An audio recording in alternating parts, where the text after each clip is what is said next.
Females में period आना एक नेचुरल और हेल्थी प्रोसेस है। अधिकतर लड़कियों में पीरियड प्यूबर्टी के दौरान यानी 11 से 15 साल तक की एज में आने शुरू हो जाते हैं। यह एक ऐसी स्टेज होती है जिसमें लड़कियों में कई फिजिकल और इमोशनल चेंजेस देखने को मिलते हैं जो लड़की को एक बच्ची से जवान बनाते हैं। पीरियड्स को कई अलग अलग जगहों पर अलग अलग नामों से भी जाना जाता है, जैसे महीना आना, माहवारी और मेडिकल लैंग्वेज में इसको मेंस्ट्रुएशन कहते हैं। तो आज की इस वीडियो टेप में हम बात करेंगे पीरियड्स और उसके प्रोसेस के बारे में, पीरियड साइकिल यानी माहवारी चक्र के बारे में, पीरियड्स के दौरान होने वाले दर्द से कैसे राहत पाए और पीरियड से रिलेटेड कुछ अन्य बातें। तो चलिए आज की इस वीडियो टेप को प्ले करते हैं।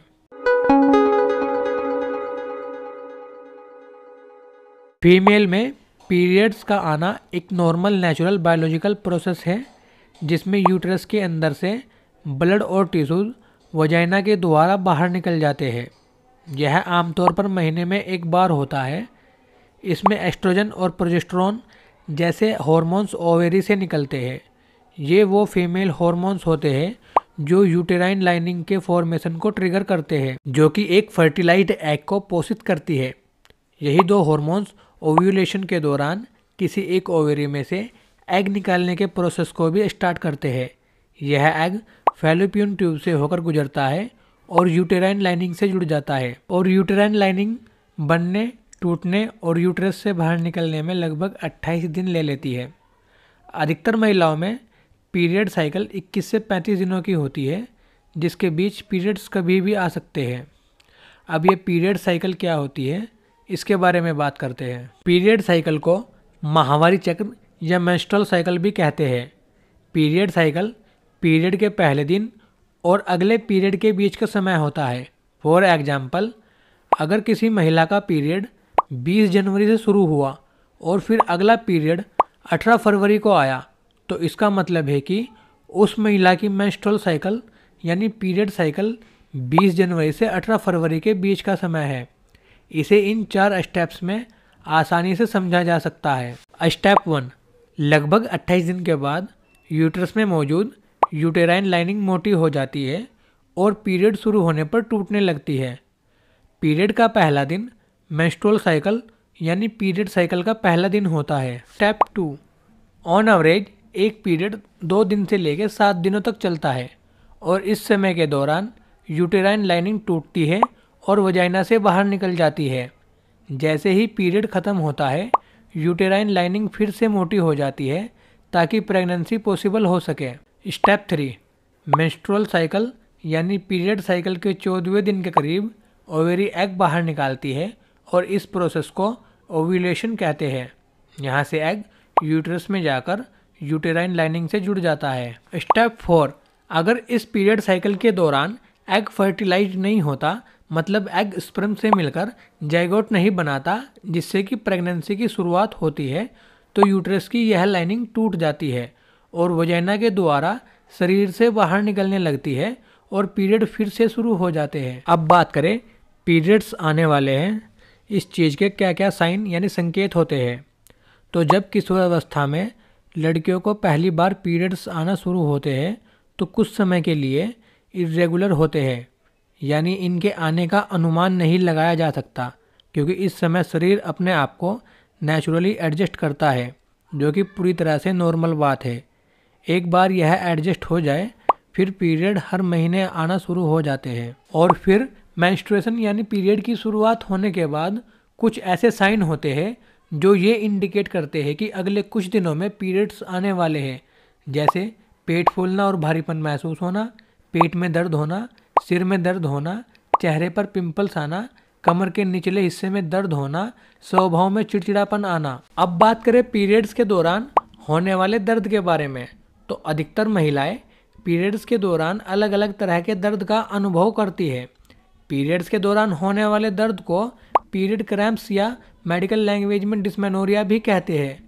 पीरियड्स में दर्द कई कारणों की वजह से होता है और इसे इन्हीं कारणों के आधार पर 2 भागों में बांटा गया है, जिसमें पहला भाग है प्राइमरी डिस्मेनोरिया। प्राइमरी डिस्मेनोरिया आमतौर पर उन किशोर लड़कियों द्वारा अनुभव किया जाता है जिनका पीरियड हाल ही में शुरू हुआ हो।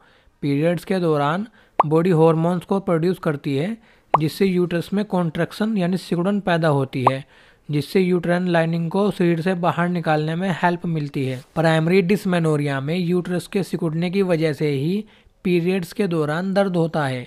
इसमें सामान्य पेट दर्द के अलावा कई बार पैर दर्द और कमर दर्द भी हो सकता है।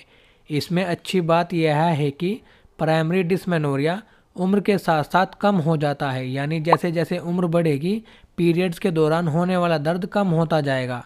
और आमतौर पर प्राइमरी डिस्मेनोरिया में पीरियड की शुरुआत के 1 या 2 दिन तक ही दर्द रहता है। और वहीं पीरियड्स के दौरान होने वाले दर्द के कारण का दूसरा भाग है सेकेंडरी डिस्मेनोरिया। सेकेंडरी डिस्मेनोरिया ज़्यादा आम नहीं है और यह आमतौर पर उन लड़कियों को होता है जिनकी उम्र 20 साल से अधिक हो। सेकेंडरी डिस्मेनोरिया अंडरलाइंग डिसऑर्डर या इन्फेक्शन के कारण होता है।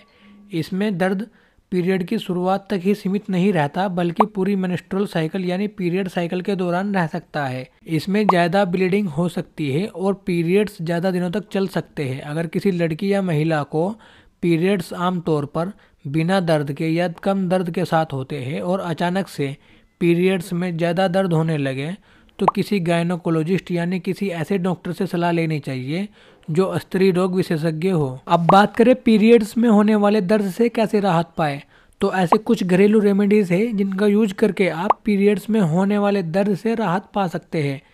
जैसे अदरक। पीरियड्स में होने वाले दर्द से राहत पाने के लिए अदरक का इस्तेमाल बहुत ही फायदेमंद है।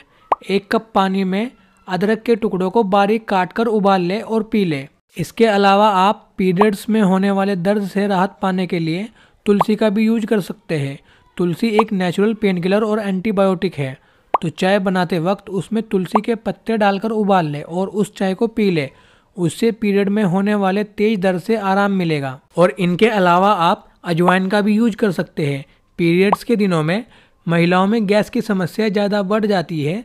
गैस की वजह से भी पेट में दर्द होता है, जिसे दूर करने के लिए अजवाइन सबसे बेस्ट ऑप्शन है। आधा चम्मच अजवाइन में थोड़ा नमक मिलाकर गुनगुने पानी के साथ पी लें। इससे पीरियड में होने वाले दर्द से राहत मिलेगी। या फिर आप पपीते का यूज भी कर सकते हो। पीरियड्स के दिनों में पपीता खाने से दर्द से राहत पाने में हेल्प मिलती है। साथ ही इससे खून का फ्लो भी बेहतर हो जाता है। और इन सब के साथ ही दूध और दूध से बनी चीज़ों का सेवन करें। पीरियड्स के दिनों में उन महिलाओं को भी ज़्यादा दर्द होता है जिनमें कैल्शियम की कमी होती है। इसलिए ऐसे समय में दर्द से बचने के लिए दूध और दूध से बनी चीज़ों का सेवन जरूर करें। और इनके साथ ही कुछ ऐसे पॉइंट्स भी हैं जिनको फॉलो करके आप पीरियड्स में होने वाले दर्द से राहत पा सकते हैं। जैसे आराम करें और आरामदायक पोजीशन में कुछ घंटों की नींद लें। हॉट वाटर बैग से सिकाई करें या फिर गुनगुने पानी को बोतल में भर के उससे सिकाई करें। अपने पेट और कमर के निचले हिस्से की मसाज करें। पीरियड्स के दौरान ढीले कपड़े पहनें। स्मोकिंग को छोड़ दें। शराब का सेवन ना करें। जिन सब्जियों या फलों में फाइबर, प्रोटीन और विटामिन ई की मात्रा अधिक हो उनको खाएं। रेड मीट की जगह चिकन या फिश खाएं। मीठी चीज़ें जैसे चॉकलेट, केक और बिस्कुट का खाना कम करें और कैफीन का सेवन ना करें और कॉफ़ी ना पिए। वाटर रिटेंशन से बचने के लिए भोजन में नमक की मात्रा कम करें और पर्याप्त मात्रा में मिनरल वाटर और फलों का ताज़ा जूस पिए। कुछ हल्की एक्सरसाइज करें जिससे प्राइवेट एरिया के खून का फ्लो बेहतर होगा। इनके अलावा कुछ पेन किलर मेडिसिन भी आती है जिनका यूज करके पीरियड्स के दौरान होने वाले दर्द से राहत पा सकते हैं, जैसे मेफेस्पास और एडविल। अगर इन सब से भी दर्द से राहत ना मिले और दर्द हद से ज़्यादा हो तो फिर आपको किसी गायनोकोलॉजिस्ट यानी किसी ऐसे डॉक्टर से मेडिकल हेल्प लेनी चाहिए जो स्त्री रोग विशेषज्ञ हो। और दर्द के अलावा कुछ और भी साइन है जब आपको डॉक्टर की हेल्प लेनी चाहिए। जैसे अगर 2 से 3 महीनों तक लगातार आपको पीरियड के दौरान ज़्यादा ब्लीडिंग हो रही हो और क्रैम्प की फ्रीक्वेंसी भी बढ़ती जा रही हो, या फिर तब जब पीरियड्स ना चल रहे हो और आप तब भी पीरियड्स क्रैम्प का अनुभव करते हो, या फिर जब पीरियड्स में क्रैम्प के साथ साथ बुखार भी रहता हो, या फिर पीरियड्स में दर्द शरीर के दूसरे हिस्सों जैसे जांघों, घुटनों, कमर और कमर के निचले हिस्से में होने लगता हो, या फिर 20 साल की उम्र पार करने के बाद पहली बार पीरियड्स के दौरान आप ज़्यादा दर्द महसूस कर रहे हो, तो आपको डॉक्टर की सलाह लेनी चाहिए और डॉक्टर की सलाह के बिना किसी भी दवाई को ना खाएं। तो आज के लिए बस इतना ही। मिलते हैं आपसे अगली वीडियो टेप में। तब तक के लिए अलविदा।